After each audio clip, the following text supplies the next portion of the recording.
Namaskar SSRians. I know after hearing everywhere the fake propaganda news of AIMS, you all are in a panic mode and few in an anger mode. But let me ask you a simple question. Before believing or reacting strongly on what you heard about it, have you asked yourself today why it all happened? An atmosphere of chaos and panic were created. Have you asked that question? Your honest answer is mostly no, and all the root of panic and anger started itself from here. Before answering you, let me take you to flashback. After 13 June 2020, remember the PR, RIA and Mafia sting? First, they succeed in killing our beloved SSR. Successful in destroying all evidences from the help of Mumbai police. Try to defame and character assassination of family members and everyone who took stand for SSR. Tried every power to stop investigation agency, haven't they? But instead of so many ups and downs, we were always patient and not restless and never stop ourselves in believing from the fact that God is with us.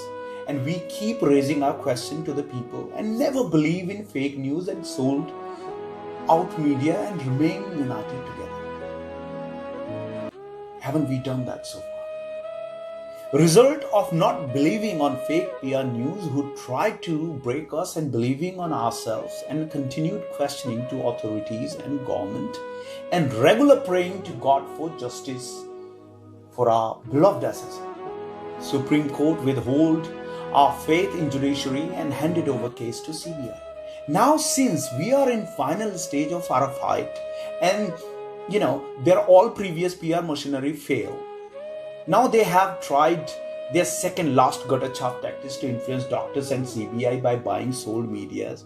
And they are the same media channels who were trying to prove theory of suicide. And now since Republic has taken our case and is number one trending, all these medias have got together and trying to, spread the fake news. So don't believe on any rumors, please. Official statements are yet to be issued, and since this is a clear case of foul play and loopholes in PM report, AIMS and CBI will surely declare and investigate on murder angle and culprits will be behind the bar. So keep the pressure high on CBI and other agencies by putting all the evidences, questions that you have, old, new, both. Remember, सत्य प्रताड़ित हो सकता है, पराजित कभी नहीं. And the battle we are fighting is revolutionary. So this has to happen. All the obstructions and speculations. जीत और सच की लड़ाई आसान तो बिल्कुल नहीं. बस हमें थकना नहीं है, रुकना नहीं.